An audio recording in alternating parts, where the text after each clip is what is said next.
What's up? Good day. Today's the day I'm gonna give some love to my actual baby. I've owned this bike now for 6 years, doing your typical maintenance, oil, air filter, this and that. I've done nothing to this bike, so she's been really good to me. I love her. I'm gonna throw some love back at her. Today we're gonna replace the timing chain, the tensioner, and adjust our valves. 2007 KX450F coming up.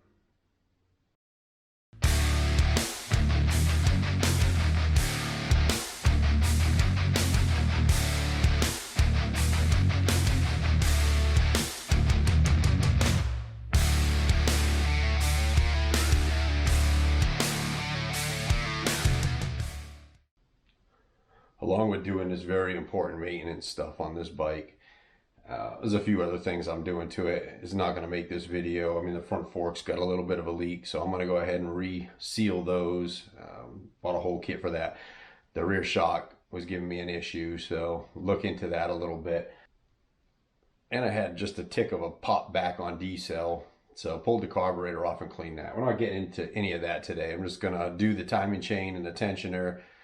Even adjusting the valves, I've got a ton of videos out already on that. And it's pretty similar between all of these bikes. Honda uses a single cam, but the rest of them use two separate camshafts, and they're all shimmed basically the same way. So today I'm just going to focus on showing you how to replace your timing chain and your tensioner and why that's important. I've already started, obviously, doing the other work on here by pulling the tank, pulling the seat, giving me access to the valve cover, which I'm going to need. I'm also draining the oil. I just changed the oil on this, but it's okay. I'll give her some more because we have to pull this timing cover, magneto cover off, and there's going to be oil in there. So we'll go ahead and pull that off.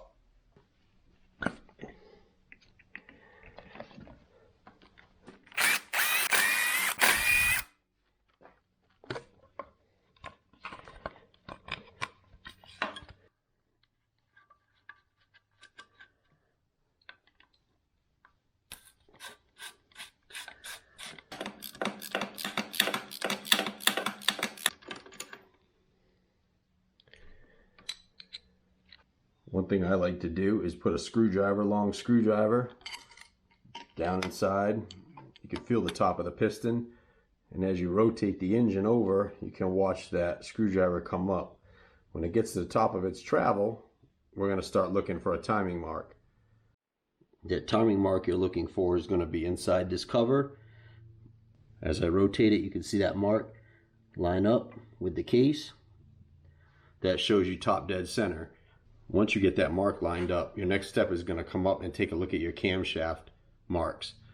Now, when your crankshaft is on top dead center, we're going to go ahead and look at the marks on the camshafts. So your intake camshaft has a dot. It'll be lined right up with the head right here. Your exhaust camshaft actually has a line, and it'll also be lined up with the head. Now let me show you what this will look like if we go top dead center, one turn out.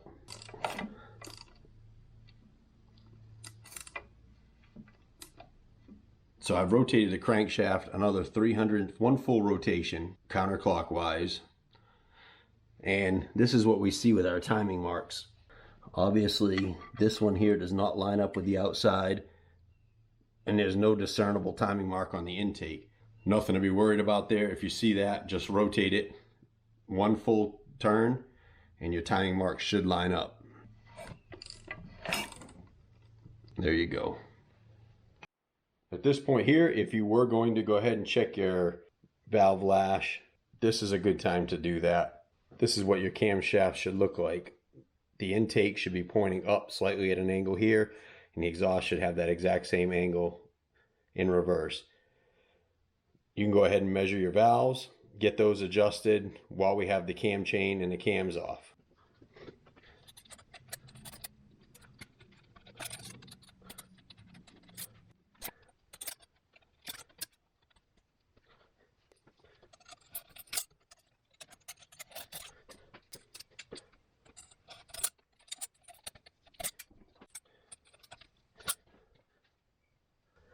The This is what we got for our specs. Here's our exhaust range, 0.17 to 0.22. We're at 0.20, so we fall in that category. Secondly, for the intake, we have 0.10 to 0.15, and they both measure 0.10. It's a little bit bigger of a gap than that, but my next size up is 0.13, and it's tight. So it's anywhere between that range, which still falls within the acceptable range. So I don't have to do any shimming to this engine. That is a bonus.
We definitely want to maintain our top dead center here throughout most of this. It will move a little bit where this woodruff key is.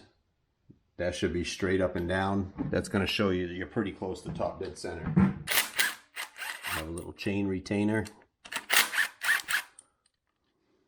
Next, our chain is loose. We want to take our cam caps off. Kawasaki marks them 1, 2, 3, 4, 5, 6, 7, and 8. That's for tightening. I take them off using that sequence as well.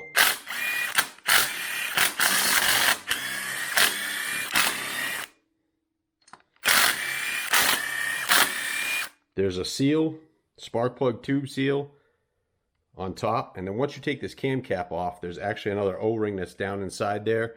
Good time now to replace that.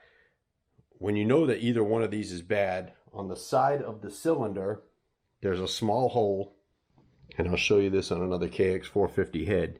It's a small hole right here, and that will show you if there's ever oil leaking out of this hole, that one of these two seals, whether it be in here or up top, is leaking oil down into the spark plug hole. Pretty easy fix. Now, when we pull these caps off, there's something we need to pay attention to. There's oil tubes that run across. This feeds oil pressure to these back cam bearings. It's not even really a bearing. It's just cupped aluminum on top and bottom. And what's so common with these is that these back ones will absolutely get worn out. And that's usually due to the fact that you have a lack of lubrication. So when you pull this off, you want to make sure that these O-rings don't fall out, these tubes don't fall down. Keep track of them. Now, this particular cap in the front, the camshaft bearings will be held in with a semicircle or a half moon clip. We want to make sure that that doesn't drop down either. So once you get this lifted up, there's actually guide pins in there as well that you need to watch out for. And this is that O-ring I was talking about.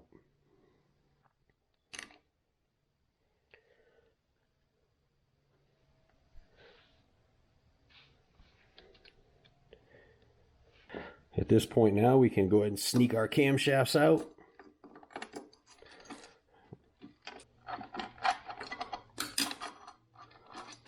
Pull your chain off your crankshaft sprocket and pull it on out. You can go ahead and inspect your chain. We're going to replace it anyway, but it's really in good shape. I think this bike had low hours on it. It actually has an hour meter, but I don't ever believe any of that stuff when I see it. But I'm pretty impressed. What'll happen sometimes is these links will get kinked and they'll seem like they're stuck like that. That means the chain is stretching and it's definitely bad, but this one is super loose. It's preventative maintenance. This here is like a $43 part for this particular bike, but they're super cheap. But when they break, they will cost you a lot of money. Just get in the habit of replacing this. It's hard to give you an idea of when to do it. Obviously follow your manufacturer's recommendations, but some of the stuff is extreme in the book, and the reason why is because they're talking about full-blown races. I believe they want like full engine rebuilds or top ends at least after every 5 races, or I don't know, it's 10 hours or something like that. I don't know, it's something crazy, but it's crazy for your average person who's just riding. So I would say at least, you know, if you do moderate amounts of riding, maybe replace it once every couple of years. I use OEM stuff. I don't mess around with any aftermarket or Chinese stuff when it comes to this, the timing chain. I know Hot Cams makes them and stuff like that, but I mean, I just prefer to get the OEM chain. This way I know I'm getting a good quality part that's made for this particular bike. So if you want to see a video on, you know, what the chain looks like when it's kinked, or the damage that it can do when they do break while the engine's running, go ahead and check out this video right here. Another bike similar, 2007 KX450F, that actually broke the chain. Major damage. And that was a costly repair. Now we'll just go ahead and put it back together with the new parts. Genuine. That's what you want to see when it comes to timing chains and tensioners.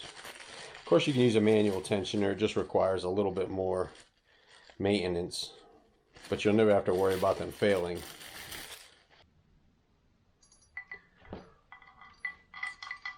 Little trick I like to do with these is put a zip tie. Makes it easier to retrieve it if she falls down inside. It can sometimes be tricky to get the chain back inside of this plastic guide. If you're super gentle, you can just kind of push it in. Just push this guide over a little bit with a screwdriver and slide this in. Again, try to maintain your top dead center as close as possible. It's not super critical right now as all the valves are closed, so the piston's not going to hit the valves. But we just want to kind of maintain and stay where we were. Definitely want to use a little bit of blue Loctite on these bolts. It's another issue. If these were to back out, they cause a lot of damage. You want to torque these down. That's basically going to be just a nice snug. Not too much, because you'll pull the threads on the bolt. So I'll put our magneto slash flywheel back on. Make sure that that Woodruff key is in there. This way it only allows this to go on one way.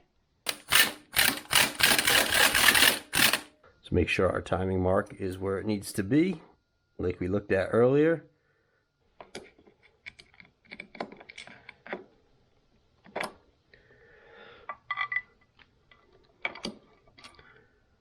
Put your exhaust side in first. We want to make sure that timing mark lines up without turning the crankshaft.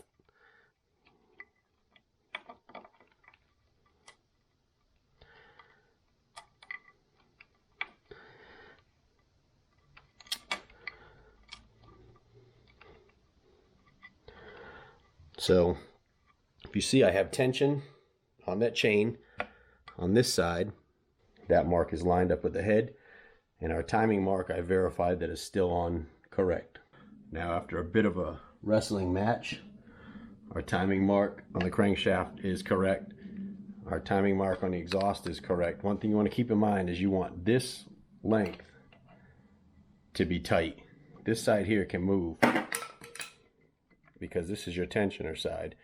So if you hold that tight, all these line up. Once you put your tensioner in, it will pull this chain tight. Let's go ahead and get our cam caps back on. Let's not forget our half moon retainers. Can go ahead and cut our zip tie.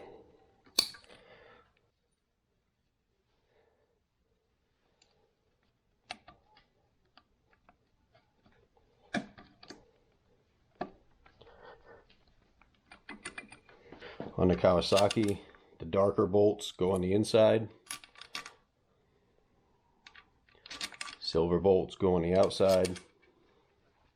I'm going to replace this O-ring, and I'll put a little dielectric silicone on it. That'll help to fill in any gaps.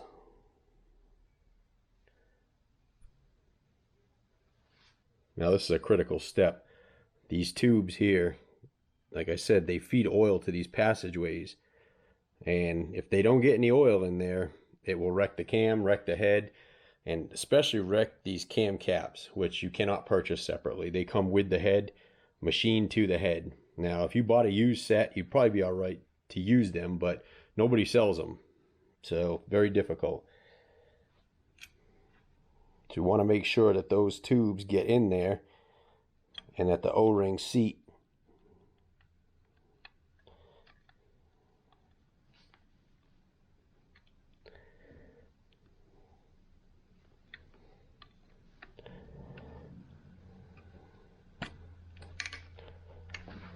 And the same with this one here. Darker bolts on the inside, lighter bolts on the outside. I want to say these are supposed to be 7 foot-pounds, but check with your repair manual.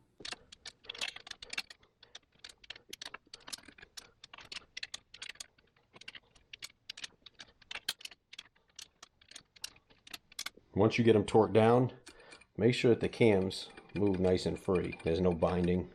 And we're going to go ahead and verify our camshaft / valve train timing one last time. Make sure everything is in order, and then we're going to install our new tensioner.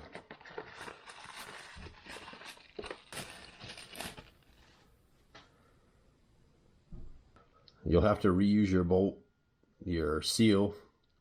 There's a bolt and a seal on the outside of your old tensioner you'll have to reuse. I don't know why they don't give it to you, but there's a little piece of metal in here. I don't know if you can see that. Now there's a threaded rod inside of here with a spring that pulls this plunger in, and you can actually use a small screwdriver and turn that, and it will pull this plunger in. Now this little piece of metal that they give you in here is actually holding this piece in, so you can install it easily. Once you get this installed, you're going to pull this out. Save this piece in case you're ever doing another one of these, because you can turn this in, hold it, and then put that piece back in, and it will hold it for you. You get a free tool out of the deal.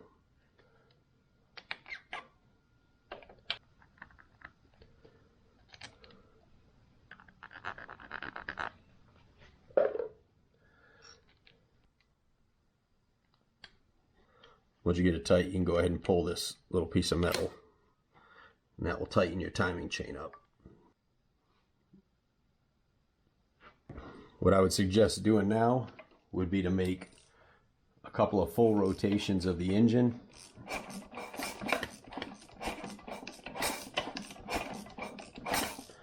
And then reline your timing back up. Make sure everything is where it needs to be.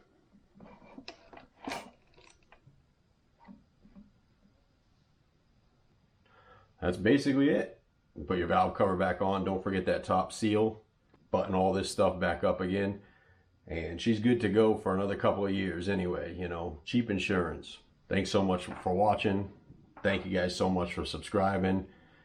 Hope I'm helping you out with these videos. If there's anything I missed or didn't explain well or you're unsure of, throw them down in the comment section. I'll definitely get back to you and let you know. Hit that bell to let you know when the next video comes out. I've got a couple more projects in the works, and you don't want to miss that. Thanks again for watching. We'll see you on the next one.